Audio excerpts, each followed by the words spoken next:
Hello नमस्कार दोस्तों, कैसे हैं आप सभी लोग।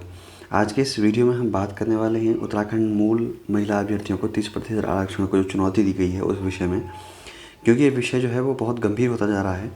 अब आयोग ने इसमें जो सुनवाई की तारीख रखी है वो 22 अगस्त को रखी है। तो इसलिए ये बहुत महत्वपूर्ण हो जाता है। अगर थोड़ा इसका पृष्ठभूमि जान लें तो 2001 और 2006 में उत्तराखंड सरकार ने 2 शासनादेश जारी किए थे और इन शासनादेश के माध्यम से महिलाओं को 30% क्षैतिज आरक्षण दिया जाता है राज्य के अंदर, जिसमें बाहर अन्य राज्यों की महिलाओं को ये आरक्षण राज्य के भीतर नहीं दिया जाता है। तो इस विषय को लेकर के कुछ लोग हाई कोर्ट चले गए थे, बाहरी राज्य के जो अभ्यर्थी थे, महिला अभ्यर्थी, और वहाँ पे जब इसको चैलेंज किया गया तो हाई कोर्ट ने इस विषय को एक्सेप्ट कर लिया और इसको सुनने के लिए तैयार हो गया। तो इसकी जो सुनवाई है वो 22 तारीख को होनी है। अब देखते हैं इसमें क्या सरकार डॉक्यूमेंट रखती है और किस प्रकार से विषय जो है वो महिलाओं के फेवर में आता है। तो इस विषय पर कुछ बात कर लेते हैं कि इस विषय पर सरकार का पक्ष क्या लगता है। देखो, अगर जो बातें सामने निकल कर के आ रही हैं, जो लोग एम लक्ष्मीकांत पढ़ करके बोल रहे हैं कि ये राज्य के फेवर में नहीं है, तो मुझे लगता है कि शायद ये सिर्फ एक किताब से हम तय नहीं कर सकते हैं और इसके लिए हमें एक विस्तृत पक्ष को भी देखना होगा। इसके और भी क्लॉज हो सकते हैं, जो कानून के बहुत अधिक जानकार होंगे वो इस विषय में अपनी बहुत अच्छी स्पष्ट राय दे पाएंगे। लेकिन मुझे लगता है कि सरकार के पास कहीं ना कहीं इसके पास इस विषय के को लेकर के कोई ना कोई ऑप्शन ज़रूर होगा और इस वजह से सरकार भी आश्वस्त है। बाकी तो आने वाले समय में ही पता चलेगा, लेकिन मुझे लगता है कि शायद सरकार फ़िलहाल इसमें कोई अध्यादेश दे आ सकती है फिर से, और अध्यादेश के बाद उसको जब भी विधानसभा सत्र आएगा तो विधानसभा सत्र में उसको विधेयक के रूप में स्वीकार कर लिया जाएगा।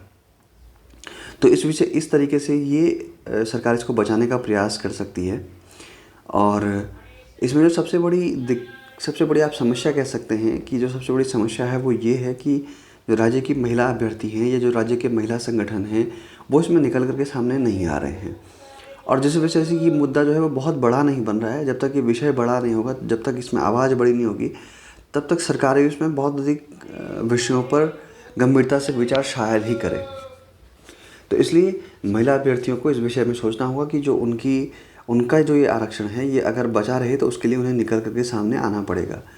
मैं सिर्फ उन अभ्यर्थियों से नहीं कह रहा हूँ जो पीसीएस की या अन्य मुख्य परीक्षा की तैयारी कर रहे हैं, इसके अलावा भी जो अभ्यर्थी हैं, क्योंकि ये सभी महिला अभ्यर्थियों को नुकसान करेगा।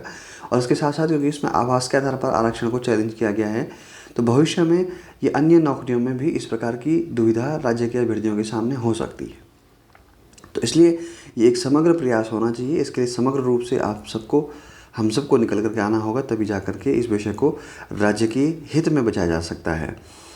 इसमें ही कि अगला सरकार क्या कर सकती है, क्या करना चाहिए, ये तो हम नहीं बता सकते, क्योंकि सरकार के पास हमसे अधिक विद्वान लोग हैं, हमसे अधिक जानकार लोग हैं।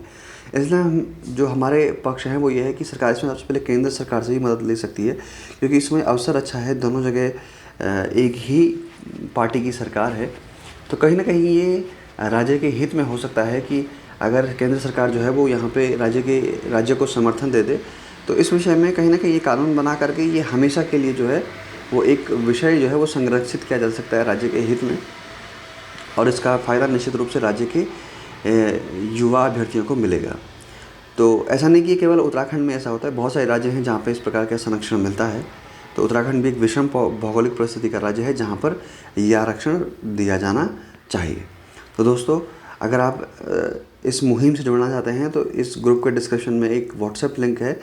ये मेरा व्हाट्सएप लिंक नहीं है, ये उन लोगों का है जो इस विषय को प्रमुखता से उठा रहे हैं विभिन्न मंचों पर। वो बहुत कम लोग हैं, लेकिन वो चाहते हैं कि उनके साथ और लोग जुड़ें, इसलिए मैं उस लिंक को अपने डिस्क्रिप्शन में ऐड कर दूंगा। व्हाट्सएप लिंक है, आप उसके माध्यम से इन लोगों से जुड़ करके जो भी आप सहायता कर सकते हैं वो आप इन लोगों को मदद करें और इनके साथ आप प्रतिभाग कर सकते हैं। तो दोस्तों, आज की वीडियो में इतना ही।